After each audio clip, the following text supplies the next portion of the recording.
হ্যাঁ, এমন খেলোয়াড়ের চুল কাটছে, খেলোয়াড়ে দুইটা বাচ্চা লইয়া এরপরে বেডিরে বিয়ে করছে। হ্যাঁ জানেন না, আগে বাচ্চা হয়েছে দুইজন, এরপরে কয় আমি হেবিডিরে বিয়ে করবো। ঘোড়ায় চড়িয়া মর্দ হাঁটিয়া চলিল, কিছুক্ষণ পরে মর্দ রওনা করিল। এটা আমরা ছোটবেলায় পড়ছি, মানে অবাস্তব কথা, অযৌক্তিক কথার উদাহরণ আর যে ঘোড়ায় চড়িয়া মর্দ মানে পুরুষ হাঁটিয়া চলিল। সে বলতেছে কবিতা যে ঘোড়ায় চড়িয়া মর্দ হাঁটিয়া চলিল। মা কিও কয়, ঘোড়ায় চললে হাঁটিয়া চলে কেমনে? হাঁটিয়া চললে ঘোড়ায় চড়ে কেমনে? বুঝেন নাই কথা? এরপরে কইতেছে কিছুক্ষণ পরে মর্দ রওনা করিল। লোকটা কিছুক্ষণ পরে কি করছে? রওনা করছে। তো এতক্ষণ কি চড়ছে? এতক্ষণ যে বললেন ঘোড়ায় চড়ছে, এতক্ষণ যে বললেন হাঁটিয়ে চলছে, পিড়ি কিতা পরে যদি রওনা করে তো আগে কিটছে এটা। মানে এটা একেবারে অবাস্তব কথা কিনা, অযৌক্তিক, হাস্যকর বিষয়। এই জন্য আপনি নাম বলাতে কইলাম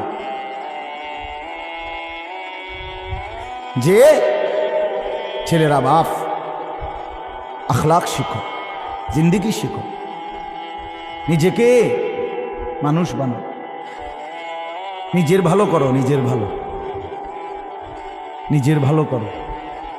মানুষ এত মাতাল হয় না, মুসলমান এত মাতাল হয় না। এই বাচ্চাগুলো যে এখন জানাজার নামাজের এই সুন্দর প্রদর্শনী দেখাইলো, এরা মাটির তলের থেকে এটা শিখছে কেন? এটা কেউ শিখায় নাই তাকে। ওস্তাদের অনেক আপনার সময় লাগছে 20 মিনিট, কিন্তু ওস্তাদ শিখাইতে লাগছে 20 মিনিট না? কি মনে হয়? বহু দিনের মেহনত, বার দোহরাইছে, বারবার ভুল করছে, বারবার ঠিক করে আজকের এই দিনটার জন্য বাচ্চাকে প্রস্তুত করছে। তাইলে জিন্দেগি গড়তে হয় ছেলেরা, জীবন সাজাইতে হয়, কাউকে দেখতে হয়, কারো কাছ থেকে শিখতে হয় জীবন। তোমরা ছেড়ে দিছো নিজের হাতে নিজেরে, মনে করছো তোমার ফুর্তি, এ ব্যাটকাও, হাসো, রাস্তায় টুঁটো করো, মেয়ের পিছনে ঘুরে, এক মেয়ে হাঁটে, পিছন দিয়ে 60 জনে হাঁটে, একটা টিটকারি কথা কয়, বাকিরা খিলখিল করে হাসে। বাহ মনে হয় যেন অর্থাৎ এই মাত্র পাবনার থেকে বাস এখানে নামাই দিছে, রাখছে না রেখে এনে নামাই দিছে। এতে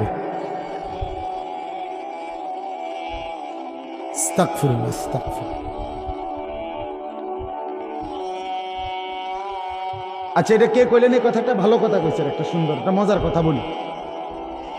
সে বলছে পাবনার তারা এর থেকে ভালো। না, এই কথাটা সুন্দর, কথাটার যুক্তি শুনেন। আমি গত মাসে আপনার পাবনা গেছিলাম, গত মাসে। তো পাবনা যাওয়ার পরে আমাদের জামাত আছে, সেখানে ছিল আমার কুমিল্লা ক্যান্টনমেন্ট থেকে তাবলিগে, দাওয়াত তাবলিগের জামাত, আমার জামাত ওইখানে গেছিল। আমি ওদের নুসরতে একদিন ছিলাম পাবনায় এক চিল্লা সময় লাগাই আসছে, আমার মাদ্রাসারও একজন উস্তাদ। তো ওই যেদিন গেলাম, তো আসর পর্যন্ত বয়ান করে আসরের পরে আমারে ওনারা নিয়ে গেছে আপনার এই পাবনা মেন্টাল হসপিটাল দেখার জন্য।